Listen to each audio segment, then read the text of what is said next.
Y vamos ahora a dar pase a Omar Aguapara, quien es director además de las carreras de Ciencias Políticas de la UPC.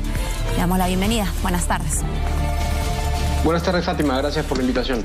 Si pudiéramos empezar igualmente con las imágenes que nos mostraba Santiago Gómez de este aparente intento de un recordatorio, mejor dicho, del presidente de la República para quizá a los ciudadanos que han votado por él y quizá refrescarles esta memoria de que es un padre de familia, que es un profesor, que es un docente de la parte sierra de nuestro país, y cómo esto finalmente se conecta con la imagen que también debe tener como presidente de la República en temas delicados de políticas de gobierno.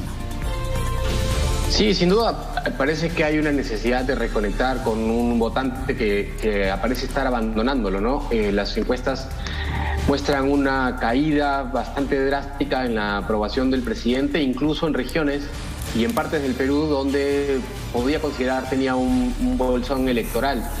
Y creo que algo de eso debe tras una semana bastante complicada, con todo esto que el señor César Acuña ha llamado el caso Breña, ha intentado o probablemente esté intentando transmitir otra imagen a la ciudadanía, ¿no? Con un contacto directo y no clandestino, nocturno, camuflado, como el que vimos en Zarratea, sino de nuevo con el sombrero, rodeado de niños en el campo, cantando canciones infantiles, ¿no?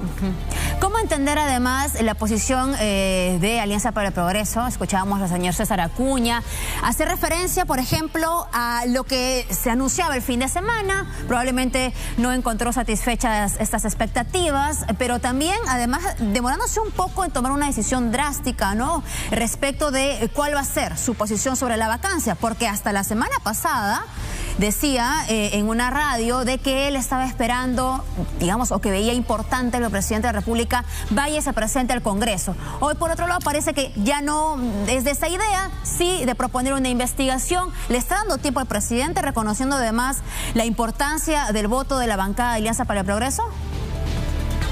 Sí, yo creo que está jugando el papel que ha jugado antes también en procesos similares como el que vivimos con Martín Vizcarra, en el que está un poco a la expectativa de cómo se mueve la opinión pública. Y creo que la respuesta de Acuña, de Alianza para el Progreso, refleja un poco los vaivenes que hemos tenido en la semana política, ¿no? Hemos empezado la semana pasada con estas revelaciones iniciales sobre todo lo que estaba transcurriendo en este despacho presidencial paralelo en Breña, y que motivaron un tuit, creo que bastante llamativo de Acuña, en que buscaba desligarse de una presunta alianza con el presidente Castillo, de cierta afinidad, y luego de bastante prudencia a medida que llegábamos al fin de semana, anticipando revelaciones que finalmente no se terminaron dando. Y hoy, ya con un clima distinto, de nuevo, creo que hay un cambio en el discurso parecido al que hace Vladimir Cerrón también, que también se pronuncia hoy, sí, tras la emisión de los programas dominicales, a decir no, vamos a esperar. Sí, nos preocupa quizás lo del caso Breña, pero quitándole un poco el cuerpo a la posibilidad de apoyar una moción de vacancia. Es que ahí también es necesario hacer una distinción. Se está mezclando las apariciones, las visitas en esta vivienda en Breña con la vacancia que no menciona en absoluto esta especie de despacho paralelo que se manejaba en Breña. Es cierto que no lo menciona, que no lo motiva, porque lo de la moción de Patricia Chirinos antecede a las revelaciones periodísticas del fin de semana pasado. Pero creo que hay cláusulas bastante abiertas dentro de esa moción, que de por sí ya está sujeta a interpretaciones, en las que se podría incorporar en caso de, supongo, de flagrancia. Recordemos que esto no es un juicio penal, no es un juicio civil, es un juicio político de alguna manera, ¿no? Entonces, si es que hay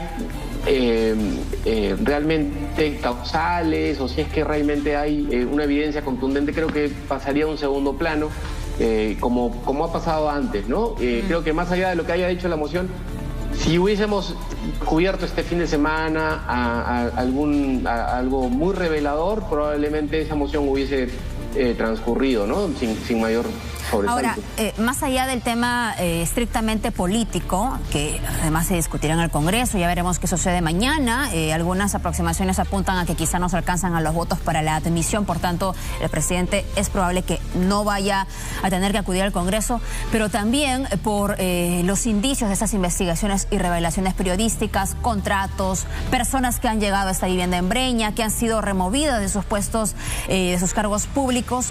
Se está comenzando a hacer la pregunta la ciudadanía de dónde está el papel del Ministerio Público también, hasta qué punto tendría alguna responsabilidad que estaría omitiendo. Sin duda, revelaciones como la que ha hecho Punto Final ayer, la unidad de investigación sobre contratos ganados por personas que al parecer están próximas al presidente o que lo han hospedado en esta casa en Zarratea. Eso no quita, eso creo que bien lo señales, eso más allá de la vacancia, eso sí tenemos que seguir discutiendo, tenemos que ver de quién está rodeado, cuál es el círculo y de qué manera parece que se está beneficiándose o no. Y ahí sí hay un trabajo importante y urgente que debe realizar el Ministerio Público, la prensa, la sociedad en general, de asegurar que no haya visos de corrupción próximos al presidente, más allá de que se logre o no probar el conocimiento o la recepción de dinero, el tráfico de influencias en el propio presidente. Hay bastante evidencia de que hay un círculo que se está al parecer beneficiando de ello, ¿no? Entonces hay que, eso sí, manejarlo con mucho apremio, y creo que hay una tarea de parte del Ministerio Público que es muy urgente. Sí, bueno, y ya pasaron más de una semana de las revelaciones, así que igualmente, si es que ya había algún documento, qué sé yo, muy probablemente esto ya ha sido totalmente retirado, pero finalmente también está llamado a las autoridades, ¿no? Y aquellos que tienen liderazgo del ejercicio de la acción penal, incluso ante sospechas. Ahora, la otra pregunta también, y lo conversábamos con Santiago Gómez, se habla de la posibilidad de cambios ministeriales, puntualmente al Ministerio de Transportes y Comunicaciones, incluso por un audio que salió el fin de semana y que mereció una respuesta desde el mismo MTC. A estas alturas, un cambio en esta cartera, podemos mencionar también educación, ¿cómo se evalúa? Tendría que ver a quién ponen en su lugar, ¿no? Ya hemos visto cambios de gabinete en donde al parecer se da un buen gesto o la oposición responde bien, pero también levanta suspicacias, como pasó cuando hubo el cambio de Bellido a Mirta Vázquez, pero entró Barranzuela al interior, ¿no? Habría que ver en este caso si es que transporte y comunicaciones o educación, carteras que son cuestionadas o que están encabezadas por funcionarios que están siendo cuestionados por la oposición, si es que de repente pasan a manos de un partido dentro del Parlamento, si es que forman parte de algún acuerdo político, o si se tratan de un gesto de repente del presidente hacia la oposición, hacia la ciudadanía, hacia el país de desprendimiento, de decir, esto dejémoslo a un lado, sé que es cuestionado, no tiene que haber una persona que ha sobrevivido varias semanas, varios meses ya siendo cuestionado desde el principio, ¿no? Sí. Y es sorprendente la poca capacidad de reacción también, creo, del gobierno, de no responder con figuras tan cuestionadas como esta.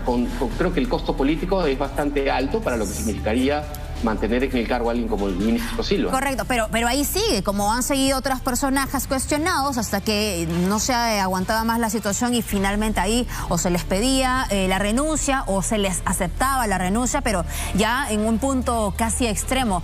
Yo le quería preguntar sobre esta posibilidad de cambios, ¿cuánto o cómo serían recibidos desde el Congreso de la República? ¿Finalmente como, digamos, un manotazo de ahogado o finalmente como un cambio realmente en la gestión? Como te digo, habría que ver cuál es el reemplazo, ¿no? Qué señal se envía, no solamente retirando al ministro o a los ministros que salgan en cuestión, sino también cuál sería el reemplazo. Hay que estar muy atento, por ejemplo, a esta reconciliación que parece estar dándose entre el presidente y Perú Libre, por ejemplo, que de repente implicaría cambios ministeriales en favor nuevamente, le darían un nuevo protagonismo a Perú Libre en la composición del gabinete, como en algún momento lo tuvo con el propio Bellido de la cabeza, Barranzuela, entre otros.